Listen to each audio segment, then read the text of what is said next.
죽창은 왜 기관총을 이길 수 없었나? 우금치 전투와 농민혁명의 비극. 앉으면 죽산, 서면 백산. 파랑새야 파랑새야 녹두밭에 앉지 마라. 조선 말기 백성들의 입에서 입으로 불리던 노래. 녹두장군이라 불린 작은 거인 전봉준의 이야기입니다. 그가 이끌었던 동학 농민운동은 단순한 폭동이 아니었습니다. 400년간 이어진 탐과 놀이의 수탈과 신분제라는 거대한 벽에 갇혀 절망했던 조선 민중의 마지막 절규이자 가장 순수한 형태의 혁명이었습니다. 그들은 외쳤습니다. 앉으면 대나무산, 서면 흰옷의 산이다. 죽창을 들고 흰옷을 입은 수만 명의 농민군. 그들은 왜 압도적인 숫자의 우위를 믿고 근대 서양 문명이 낳은 최악의 살상, 무기, 게틀링 기관총 앞으로 돌격해야 했을까요? 오늘은 희망과 절망, 그리고 압도적인 기술 격차가 낳은 가장 슬픈 역사. 동학 농민운동의 이상과 우금치 전투의 비극을 재구성합니다. 부패의 끝판왕, 만석보의 분노. 농민들이 죽창을 든 이유. 그것은 조병갑이라는 이름의 고부 군수에게 있었습니다.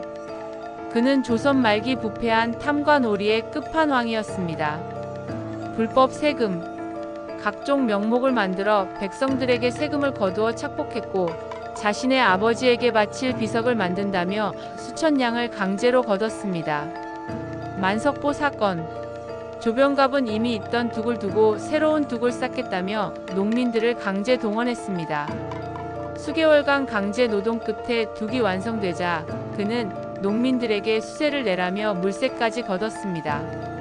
참다 못한 농민들이 전봉준을 중심으로 모여 조병갑에게 탄원을 올립니다. 하지만 조병갑은 탄원서를 찢어버리고 주모자들을 잡아다가 곤장을 때려 죽입니다. 순박했던 농민들은 깨달았습니다. 더 이상 호소는 통하지 않는다. 살기 위해서는 무기를 들어야 한다. 1894년 1월 전봉준과 농민들은 결국 죽창을 들고 관할을 습격했습니다.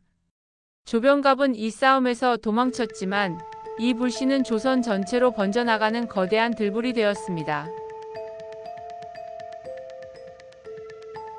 기적의 승리, 전주성의 함락.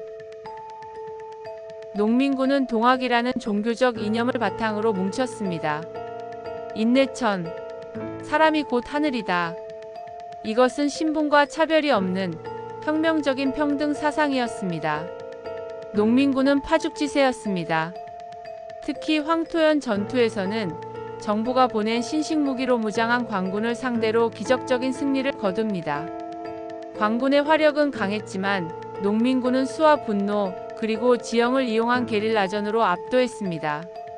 전봉준은 작은 체구였지만 뛰어난 지휘력과 전략으로 광군을 격파하며 녹두장군이라는 별명을 얻게 됩니다.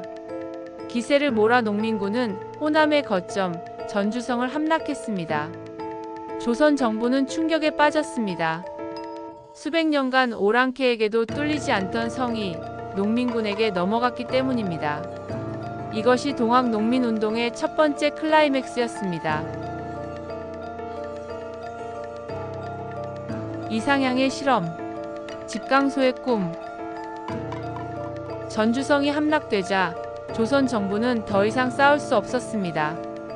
결국 정부는 농민군과 전주 화약을 맺고 평화적으로 합의했습니다. 이 평화의 시대에 농민들은 자신들의 혁명적인 이상을 현실로 만들기 시작했습니다. 그것이 바로 집강소라는 자치기구였습니다. 집강소는 농민들이 직접 마을을 다스리는 혁명적인 지방정부였습니다. 그들이 발표한 패전개혁안의 내용은 충격적이었습니다. 신분제 철폐, 백정, 노비, 천민의 족보를 불태우고 평등을 선언, 탐과 놀이 처벌, 악덕 관료와 부호를 색출해 처벌하고 재산을 몰수, 토지 개혁, 토지를 농민들에게 고르게 나누어 줄 것을 요구. 이 짧은 기간 동안 조선의 수많은 마을은 신분 없는 세상을 경험했습니다. 농민들은 자신들의 목소리가 통하고 자신들의 손으로 세상을 바꿀 수 있다는 희망에 부풀었습니다. 이것이 동학농민운동이 역사에 남긴 가장 찬란하고 혁명적인 순간이었습니다. 배신의 칼날, 외세의 등장. 하지만 이 혁명의 꿈은 오래가지 못했습니다. 조선 정부가 전주 화약 직전 청나라의 군사 지원을 요청했기 때문입니다. 청나라 군대가 조선에 들어오자 일본은 텐진 조약을 빌미로 자신들의 군대까지 파견했습니다. 농민군은 깨달았습니다. 우리의 적은 더 이상 탐관오리나 조선 관군이 아니다. 일본군과 청나라 군대가 우리의 땅을 짓밟고 있다. 전봉주는 일단 해산했던 농민군을 다시 규합해야 한다고 결정합니다. 이때부터 동학농민운동의 목표는 혁명에서 항일로 바뀌었습니다. 일본군을 몰아내지 못하면 조선은 망한다는 것을 알았기 때문입니다. 하지만 문제는 일본군이 이미 청일전쟁에서 청나라 군대를 상대로 압도적인 승리를 거두며 조선의 주도권을 장악하고 있었다는 것입니다. 농민군은 최강의 근대 군대와 맞서 싸워야 하는 절망적인 운명에 처했습니다. 우금치의 비극, 죽창대 게틀링. 1894년 11월 동학농민군의 마지막 전투가 우금치 고개에서 벌어집니다. 일본군과 조선 관군 연합군은 이곳에 진을 치고 농민군을 기다렸습니다. 농민군은 숫자로 압도했습니다. 2만 명이 넘는 병력이었습니다. 하지만 그들의 무기는 대부분 죽창, 괭이, 낫 등 원시적인 무기였습니다. 그들의 앞에 선 일본군과 관군은 근대 서양식 무기로 무장하고 있었습니다. 일본군은 이곳에 게틀링 기관총을 배치했습니다. 당시 기관총은 1분에 수백 발의 탄환을 쏟아내는 인간이 상상할 수 없는 살상 능력을 가진 악마의 기계였습니다. 전봉주는 공격을 명령했습니다. 농민군은 앉으면 죽산, 서면 백산이라는 구호를 외치며 압도적인 기세로 고개를 향해 돌격했습니다. 하지만 그들이 게틀링 기관총의 사정거리에 들어서는 순간 지옥문이 열렸습니다. 따다다다당. 기관총이 불을 뿜자 선두에 섰던 농민들은 몸이 산산조각 나며 쓰러졌습니다. 죽창을 들고 달려가는 그들의 순수한 용기는 기관총의 차가운 금속성 총알 앞에서는 무의미했습니다. 농민군은 쓰러지고 다시 쓰러진 동료의 시신을 밟고 앞으로 나갔습니다. 하지만 죽창이 기관총을 이길 수는 없었습니다. 이 전투에서만 수천 명의 농민군이 학살당했습니다. 우금치 고개는 농민들의 피로 붉게 물들었고 동학농민운동은 사실상 군사적으로 막을 내립니다. 최후의 녹두장군과 미완의 꿈. 우금치 전투에서 패배한 전봉주는 도망쳤으나 결국 붙잡혀 한양으로 압송되었습니다. 그는 법정에서 당당했습니다. 나는 역적이 아니다. 부패한 정치를 바로잡고 백성을 구하려 했을 뿐이다. 1895년 전봉주는 사형당했습니다.